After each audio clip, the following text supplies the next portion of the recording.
আসসালামু আলাইকুম। আশা করি সকলে ভালো আছেন। শুভ নববর্ষের অগ্রিম শুভেচ্ছা জানাচ্ছি। আহ, সুপ্রিয় এই পেজের যারা নাকি ফলোয়ার আছেন বা ফ্রেন্ডস আছেন তাদের সবাইকে পুনরায় নববর্ষের অগ্রিম শুভেচ্ছা জানাচ্ছি। তো আজকে আমরা জমি জমার বিভিন্ন বিষয়ে আলোচনার যে ধারাবাহিকতা রয়েছে তার ভিতরে আমরা আজকে আমার জমি অন্যের নামে নামজারি বা খারিজ হলে করণীয় কি এই বিষয় নিয়ে আমরা আজকে আলোচনা করবো ইনশাল্লাহ। ঠিক আছে। তো এই ক্ষেত্রে আমাদের মূল বিষয় হচ্ছে যে জমি জমার যে বিষয়গুলো রয়েছে তার ভিতরে এই বিষয় নিয়ে আমরা আজকে আলোচনা করবো। অনেক গুরুত্বপূর্ণ বিষয়গুলোর ভিতরে একটি বিষয় হচ্ছে যে আপনার জমি যদি অন্যের নামে নামজারি বা খারিজ হয়ে যায় তাহলে আপনার করণীয় কি। আপনি তো মূলত জমি ক্রয় সূত্রে বা পৈতৃক ওয়ারিশ সূত্রে আপনি জমির মালিক, কিন্তু আপনি জমির মালিক হইলেও বাস্তবতা হচ্ছে যে মালিকানার কিছু শর্ত রয়েছে। এই শর্তগুলো অনেক সময় ফুলফিল হয় না, যার কারণে জমির মালিকানা নিয়ে আমাদের কি হয়, বিভিন্ন সমস্যার সৃষ্টি হয়। এজন্য আমরা প্রায়ই বলে থাকি যে জমি আপনার, এটা আপনি যদি দলিলের ভিতরে সীমাবদ্ধ রাখেন তাহলে কিছু জটিলতা রয়েছে। আর জমি আপনার, এটা যদি আপনি দলিল আহ, শ- শেষ করার পর আপনি যদি আবার পুনরায় যদি এটা দলিলের বাহিরেও যদি আপনি নামজারি করে রাখেন, দখল যদি আপনি চিহ্নিত করে রাখেন, কিবা জমির যে ক্রয় করেছেন এখানে যদি একটি ক্রয় সূত্রে একটি সাইনবোর্ড আপনি টানিয়ে রাখেন, এগুলো হচ্ছে জমির মালিকানার ক্ষেত্রে গুরুত্ব বহন করে। তাই আমি সবাইকে একটু উৎসাহিত করব যে আপনি জমির মালিক, আহ, এইটা আপনি নিজেকে অ্যানাউন্সমেন্ট করার আগে আপনার কাজ হচ্ছে যে এই জমি কিভাবে আপনি মালিকানা পেয়েছেন এবং কি জমির মালিকানা পাওয়ার পর আপনি কি জমির নামজারি করতে সক্ষম হয়েছেন কিনা, এবং কি ওই নামজারির প্রেক্ষিতে আপনি জমি কি আপনার নিজ নামে হোল্ডিং খুলে জমির খাজনা পরিশোধ করতে পারছেন কিনা। মূলত জমির মালিকানা শুরু হয় আমাদের বিভিন্নভাবে জমির মালিকানা শুরু হয়। তার ভিতরে আমরা যদি একটু আপনাদেরকে বলে থাকি যে জমির মালিকানা ক্ষেত্রে সবচাইতে গুরুত্বপূর্ণ বিষয় হচ্ছে যে আপনি জমির মালিক এটা বলার আগে আপনাকে কি করতে হবে, কয়েকটি স্টেজ আপনাকে পার করতে হবে। ওই দিন বলেছিলাম যে 8টি স্টেজ রয়েছে জমির মালিকানা নিজ নামে করার ক্ষেত্রে। তো বাস্তবতা হচ্ছে যে আপনি জমির মালিকানা পেয়েছেন।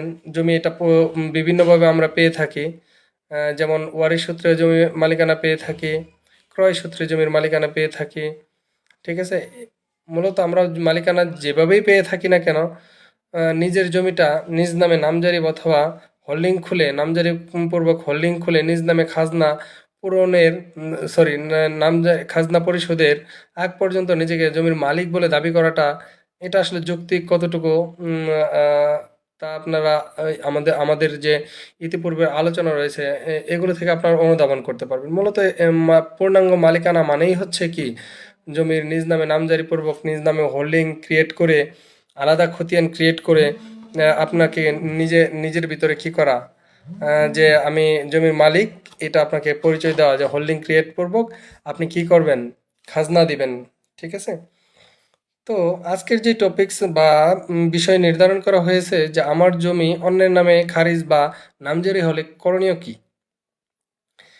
এটার এক কথায় যদি আমরা বলি যে এটার জন্য প্রথম কথাটা হচ্ছে আমার জমি অন্যের নামে নামে খারিজ বা নামজারি হলে করণীয় কি। এখন আমার খারিজ কথাটার অর্থ আমার জমি কথাটার অর্থ হচ্ছে এখানে জমির মালিকানার অ্যানাউন্সমেন্ট বা মালিকানার বৈধতা নিজেকে কি করা, স্ট্রং ভাবে প্রুভ করা। ঠিক আছে, নিজেকে স্ট্রং ভাবে দাবি করা যে আমার জমি। এজন্য আমরা যে বিষয়টা নির্ধারণ করেছি যে আমার জমি অন্যের নামে নামজারি বা খারিজ হলে, তাহলে আমার জমি মানেই হচ্ছে কি আমার জমির মালিকানা সত্ত্ব। জমির মালিকানা সত্ত্ব যদি সঠিক থাকে, এটা বিভিন্নভাবে কি হইতে পারে, যেমন অন্যের নামে নামজারি হইতে পারে। আসলে আমার জমি অন্যের নামে নামজারি হওয়ার কোনো সুযোগ নাই। আমার জমির যদি টোটালি ভাবে যদি আপনার জমি হিসেবে অ্যানাউন্সমেন্ট করতে চান, তাহলে আপনার নিজ নামে কি নামজারি থাকার কথা। তার মানে আপনার নামজারির জমি আপনার নামে নাই। তার মানে আমার জমিটা বলতে আমরা এটাই বুঝি, প্রচলিত শব্দ, যে কি আমার দলিল আছে, জমি আমার, বা ওয়ারিশ সূত্রে আমার বাবা খাইছে, এখন আমি এই জমির মালিক। কিন্তু প্রকৃতপক্ষে তা না। ঠিক আছে, আমরা ওই অর্থে, শাব্দিক অর্থে আমরা ব্যবহার করেছি আমার জমি। এখন অন্যের নামে না খারিজ বা নামজারি হলে করণীয় কি? এখন ধরেন আমি মিস্টার রহিমের কাছ থেকে জমি কিনলাম 2004 সালে 10 শতাংশ। আবার 2006 সালে এসে রহিমের কাছ থেকে আরেকজন জমি কিনে নিল 4 শতাংশ। এখন সে জমি খারিজ করলো, সরি, আমার ধরেন আমি কিনলাম 12 শতাংশ, রহিমের কাছ থেকে আরেকজনের জমি কিনলো কত, 4 শতাংশ। তাহলে রহিমের টোটাল জমি থাকার কথা কত, 16। কিন্তু রহিমের পর্চাতে জমির পরিমাণ রয়েছে 11 শতাংশ। এখন 11 শতাংশ যেহেতু রহিমের নামে নাম জমি রয়েছে, তো একজন যখন দ্বিতীয় যে ক্রেতা, উনি যখন নাকি ওনার 4 শতাংশ জমি খারিজ করে নিয়ে যাবে ওই পর্চা থেকে, তখন রহিমের নামে জমি থাকবে কতটুকু, 11 থেকে 4 চলে গেল, থাকলো 7। এই 7 কি আমার খারিজ করার কথা, তাহলে আমি কতটুকু লস খেলাম, 5 শতাংশ। এখন আপনি তো প্রথম ক্রেতা হিসেবে আপনাকে কি করতে হবে, এই মালিকানা নিয়ে কি করতে হবে, মানে বলবেন যে আমার জমি তো খারিজ করে নিয়ে গেছে আরেকজন, কে নিয়ে গেছে, অমুক নিয়ে গেছে। তো এই ক্ষেত্রে আপনার করণীয় কি? মূলত এগুলো হচ্ছে গিয়া, যে প্রথম কথা হচ্ছে যে আপনি নামজারি করেন না, এটা আপনারই দায়। ঠিক আছে, এখন দায়ের জন্য আপনাকে কি করতে হবে, প্রসিডিওর মেনটেন করতে হবে। দায়ের জন্য আপনাকে কি করতে হবে, কিছু নিয়ম কানুন আপনাকে কি করতে হবে, মেনটেন করতে হবে। এই জন্যই মূলত নামজারি, যদি নিজের জমি যদি অন্যের নামে নামজারি হয়, এজন্য গণপ্রতিনিধি বাংলাদেশ সরকার নামজারি, যদি কারো নামে যদি নামজারি হয়ে থাকে, এটার অভিযোগ এনে যে আমার জমি অন্যের নামে নামজারি হয়েছে, এই অভিযোগ এনে একটা উপায় বা একটা করণীয় বা পদ্ধতি পদ্ধতি বাস্তবায়ন করে রেখেছে, সেটা হচ্ছে মিস কেস করা। ঠিক আছে, মিস কেস করা। এখন miss case, miss appeal, miss review, ঠিক আছে, এগুলো আলাদা আলাদা অপশন। তো আজকে আমরা মিস কেস নিয়ে আলোচনা করবো। মূলত হচ্ছে এটাই হচ্ছে আজকের আলোচনার মুখ্য বিষয়, যে মিস কেস কি, কিংবা মিস কেস করলে কি কি প্রসিডিওর মেনটেন করতে হয়। এখন ধরেন আপনার জমিটা নামজারি অন্যের নামে হয়ে গেছে। এখন আপনার কাজ হচ্ছে, যেই নামজারিটা হয়েছে, এই এই নামজারির কপি আপনাকে কি করতে হবে, উঠাইতে হবে, যে কার নামে নামজারি হইলো। ঠিক আছে, এই কপিটা আপনাকে কি করতে হবে, উঠাইতে হবে। এখন আপনি এটা কোথায় পাবেন? এটা পাবেন হচ্ছে কি ইউনিয়ন ভূমি অফিসেও পাবেন, এটা আপনি এসিলেন্ট অফিস বা উপজেলা ভূমি অফিসগুলোতেও পাবেন। ঠিক আছে, তো আপনার কাজ হচ্ছে ওই কপিটা আপনাকে কি করা, সংগ্রহ করা। ঠিক আছে, উঠানো। যদি নাও পান, অন্তত কেস নাম্বার, যে নামজারির যে কেস নাম্বার, ওই কেস নাম্বার আপনাকে কি করা, আম, অন্তত জানা, রেজিস্টার দেখে। রেজিস্টার তো আপনি দেখার সুযোগ নাই। রেজিস্টার বলতে আপনি না, এই ইউনিয়ন ভূমি কর্মকর্তার অফিসে যাবেন, গিয়ে আপনি কি করবেন, এই বিষয়ে আপনি কারো হেল্প নেবেন। ঠিক আছে, যে এই নামজারিটা যে হইলো, কার নামে হইলো, এটা আপনি এখানে তার নামের টোটালি ঠিকানাটা আপনি কি করলেন, সংগ্রহ করলেন। এখন কেস নাম্বার সংগ্রহ করা, ঠিক আছে, কত তারিখে নামজারিটা হইলো, এটাও সংগ্রহ করে রাখা ভালো। ঠিক আছে, এখন আপনি যখন নাকি নামজারির এইগুলো তথ্য নেবেন, তখন আপনাকে কি করতে হবে, মিস কেসে রুজু করার জন্য এগুলো আপনার লাগবে। ঠিক আছে, যে কে আমার এই জমিটা নামজারি করে নিল। ঠিক আছে, আহ, সে কতটুকু জমি নামজারি করে নিছে। নামজারি কেস করে, মিস কেস করলেও মানে কিছু ডকুমেন্টারির অভাব থাকে। এই ডকুমেন্টারিগুলো মূলত ফুলফিল হয় না, যার কারণে তার এইগুলো আবার দেখা গেছে তদন্তকালে এগুলো পাওয়া যায় না। তো আপনার কাজ হচ্ছে আপনি কি কি করবেন তাহলে। প্রথম কাজ হচ্ছে আপনি যে নামজারিটা হয়েছে ওই নামজারি একটা কপি সংগ্রহ করা, মানে খতিয়ানের কপি সংগ্রহ করা। খতিয়ানের কপি যদি নাও পারেন, তাহলে আপনাকে অবশ্যই কি করতে হবে, নামজারির নাম্বারটা সংগ্রহ করা, যে এই নামজারি মূলে নাম্বার খারিজটা হয়ে গেছে অন্যের নামে। ঠিক আছে, কত তারিখ হয়েছে এটা সংগ্রহ করা, কার নামে হয়েছে এটা সংগ্রহ করা। তিনটা জিনিস সংগ্রহ করার পর আপনার কাছে হচ্ছে একটা আপনার আইডি কার্ড, ভোটার আইডি কার্ডের আপনার কপি। ঠিক আছে, এবং কি আপনি যে জমির মালিক, মালিকানা সত্য প্রমাণের জন্য যে আপনি যে জমির মালিকানা আছে এটা প্রমাণের জন্য আপনার যে কাগজপত্রাদি রয়েছে তার একটা সেট কপি করে এই কাগজের সাথে আপনাকে কি করতে হবে, অ্যাড করতে হবে, এবং কি একটা দরখাস্ত লিখতে হবে, সাথে 20 টাকার কোর্ট ফি দিতে হবে। 20 টাকার কোর্ট ফি দিয়ে আপনি কি করবেন, 20 টাকার কোর্ট ফি দিয়ে একটা আবেদন লিখবেন যে বরাবর সহকারী কমিশনার ভূমি বিষয় এত এত নং নামজারি মোকদ্দমা বাতিল অবলিক আংশিক সংশোধনের জন্য আবেদন।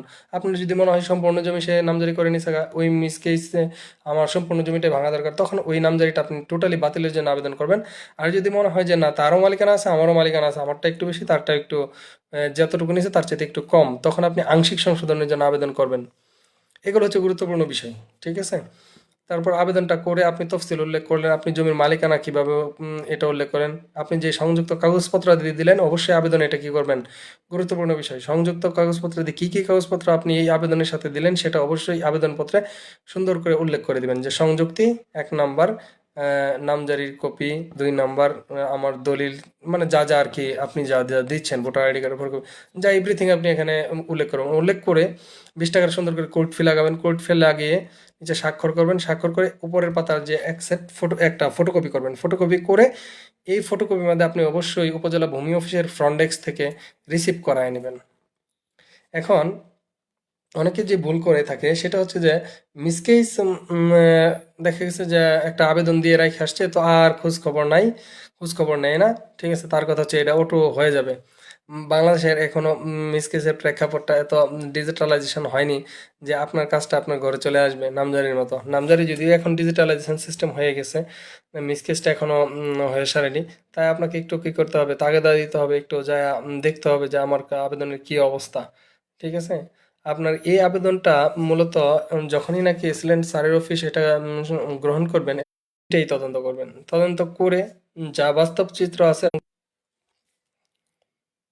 দুঃখিত, আসলে নেটের সমস্যার কারণে এরকম হচ্ছে। যাই হোক, বললাম যে ইউনিয়ন ভূমি সহকারী কর্মকর্তা এবং উপসহকারী কর্মকর্তা বা কানুনগো স্যার যারা আছেন তারা এগুলো এসিলেন্ট স্যার যে কাউকে তদন্ত দিতে পারেন। তদন্তপূর্বক রিপোর্ট সংগ্রহ করে এটা একটা শুনানির দিন ধার্য করা হবে।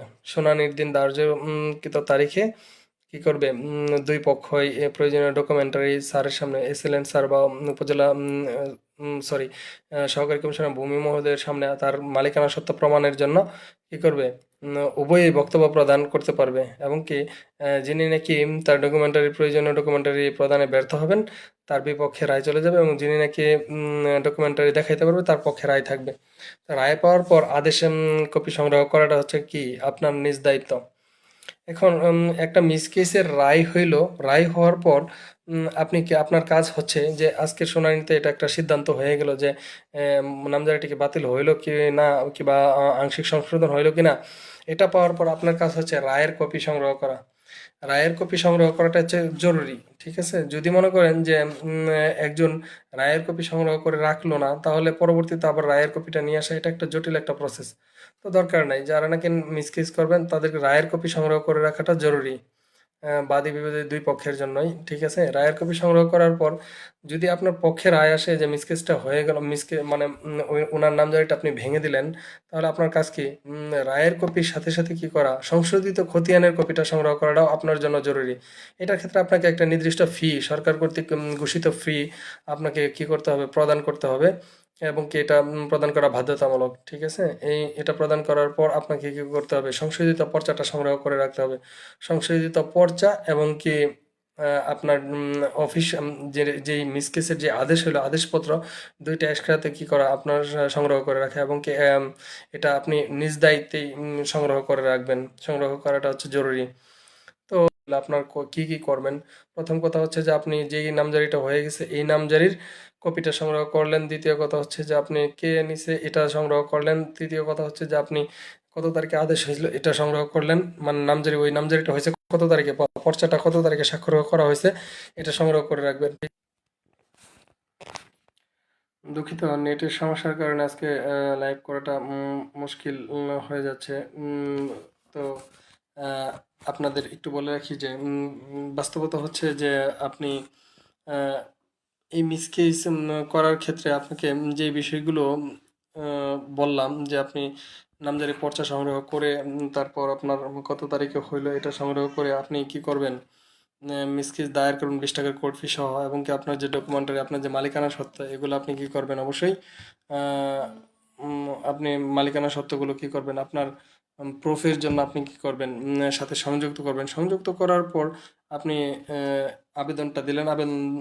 আবেদন দেওয়ার পরে আপনার কাজ হচ্ছে যে এটা ইউনিয়ন ভূমি অফিসে গেলে প্রয়োজনীয় ডকুমেন্টারি নায়েব সাহেবকে দিয়ে সহযোগিতা করা, এবং কি শুনানিতে সঠিকভাবে উপস্থাপন করে রায়টা যদি আপনার পক্ষে হয় তাহলে রায়ের কপি এবং কি সংশোধিত পর্চার কপি আপনার কাছে সংগ্রহ করা। সবাইকে ধন্যবাদ জানাচ্ছি। আসলে নেটের সমস্যার কারণে লাইভ করাটা কঠিন হচ্ছে, কারেন্ট নেই বা বিদ্যুৎ যেটাই বলেন না কেন নাই।